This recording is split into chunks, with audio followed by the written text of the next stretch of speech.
માતાજી, જય દ્વારકાધીશ। આજે અમારા ગૌશાળામાં તમારા બધાનું સ્વાગત છે। અને આમ જો નજારો તમે, વાછરડા છૂટા થાવે એનો, વાહ। તો આજનો આપણો ટોપિક છે કે ગાયના સિંગ દબાય એના માટેનો શું ઉપાય, અને બીજું કે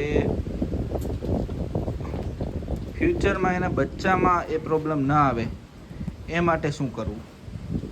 તો બધા જોડાયેલા રહેજો, બધા આનંદ મંગલમાં હશો એવી આપણી શુભકામના। વિડીયો કરી દઈએ આપણે ચાલુ।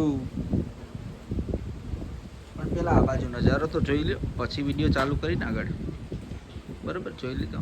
હવે આ ગાય છે ને એ આપણે છે ગોપાલની, સોરી ગાંડિયાની ગાય છે। અને આ ગાયને સિંગ દબાઈ છે। જો તમે, ગાંડિયાના બધા બચ્ચામાં પ્રોબ્લેમ નથી આવતા, પણ આને તો શું કે જનરેશનમાં આવે છે કે સિંગ દબાવવાના। અને સિંગ દબાવ જો તમે,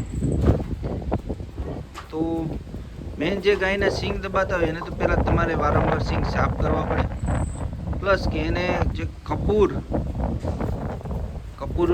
હોય એનો ભૂકો કરીને તમારે કાપડથી લઈને એમાં ઘસવું પડે। જો કોઈને ના સમજાય તો આપણો કોન્ટેક કરજો, આપણે પ્રોપર સમજાવશું કે સિંગનો પ્રોબ્લેમ થાય ત્યારે કઈ રીતે કરવું। અને બીજું કે એના બચ્ચામાં સિંગનો પ્રોબ્લેમ ના આવે એના માટેનો મેઇન જો તમને ઉપાય કહું તો કે આપણે ગાયમાં ખૂટ જ એવો યુઝ કરવાનો કે જે સિંગે થોડો પોળો હોય, પ્લસ કે એના પણ આગળ ક્યાંય જનરેશનમાં સિંગ દબાતા ના હોય, તો એના બચ્ચામાં સિંગ દબાવવાનો ચાન્સ આવતો બહુ ઓછો આવે ટૂંકમાં। પ્લસ આ ગાય તમે જુઓ, સિંગની એને પીડા છે એને લીધે ખાવામાં પણ કેવડાવે, અને પ્લસ એને ક્યાંય ચેન જ ના પડે। સિંગ જ્યાં સુધી એને દબાય ત્યાં સુધી એને ટૂંકમાં ક્યાંય ચેન પડે નહીં। આના માટે આપણે માખણનો, હળદરનો ઘણો ઉપયોગ કર્યો હતો, અને અત્યારે એને ઘણું ટૂંકમાં રિકવરીને ઘણું એને સંતોષ છે। પણ સિંગ દબાવવાનો પ્રોબ્લેમ તો બહુ મોટો પ્રોબ્લેમ ના કહેવાય, પણ જો સિંગ વધારે પડતા દબાય તો સિંગ કઢાવવાનું પણ તમારે ચાન્સ રહે।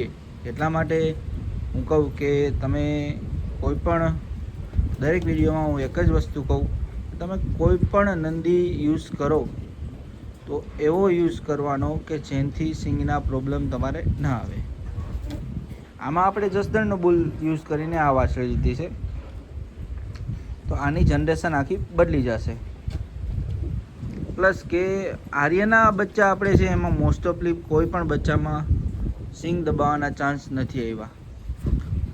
ગાંડિયાના બચ્ચામાં પણ મોસ્ટલી નથી આવ્યા।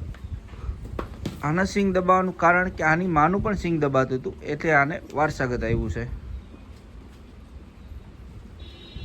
અને પ્લસ કે એની વાછડીમાં આવવાનો ચાન્સ ખૂબ ઓછો છે હવે। તો આ છે આખો સિંગનો ટોપિક। પ્લસ અત્યારે લોકો શું છે કે બ્રીડ ઉપરથી જતા જાય છે, અને રૂપ ઉપર અને લાંબા કાન કહેવાય કે લૂઝ બોડી એના ઉપર વધારે ફોકસ કરે છે।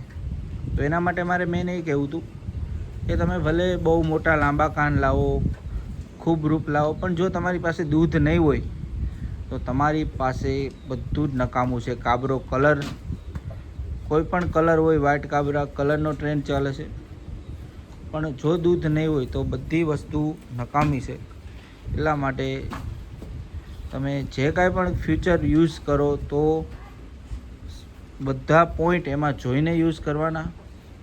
પ્લસ કે બધા લોકો એમ કહે કે આ ખૂટ યુઝ કરાય, આ ખૂટ, પણ તમને તમારી નજરે જોયેલું હોય કે જેમાં તમને લાગતું હોય કે આમાં બચ્ચા દૂધમાં એક નંબર આવશે, એ જ ખૂટ તમે તમારી ગાય માટે યુઝ કરો, ફ્યુચરમાં ગૌશાળા માટે રાખો, તો તમારી નેક્સ્ટ જનરેશન ખૂબ સારી આવશે। પ્લસ કે જો સારી ગાય અને સારા ખૂટનો વાછડો હશે તો પણ બીજાને કામ આવશે, તો એ મેઇન વસ્તુ છે। અને આ બાજુ જુઓ તમે, છે બધી ગાય છે એને વાસળા છૂટા મૂક્યા છે. સામે પણ જો તમે આપણે ગાય બીજી છે અને જે આર્યનો વાસળો છે એનો વાસળો આવ્યો છે. તો ખૂબ સુંદર છે. તમને ત્યાં પાસે જઈને પણ બતાવું. તો મેઇનલી ધ્યાન છે બ્રીડ ઉપર વધારે દેવાનું. જુઓ તમે ગાય ખૂબ જૂની છે અને એની નીચે છે આર્યનો વાછડો, ટૂંકમાં આર્યના વાછડાનો વાછડો, બરોબર. અને આ બાજુ પણ એક સુંદર ગાય જે તમને અગાઉ પણ મેં ઘણા વિડીયોમાં બતાવેલી છે કે આ ગાયની વાત જ આખી અલગ છે.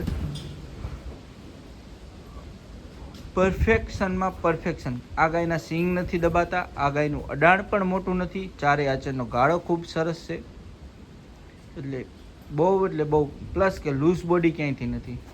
એટલે જોરદાર ગાય કહેવાય આને. તો આ હતી આજની આખી વાત. વિડીયો આપણે રાખીએ અહીં સુધી. જય ગૌ માતા, જય ગોપાલ.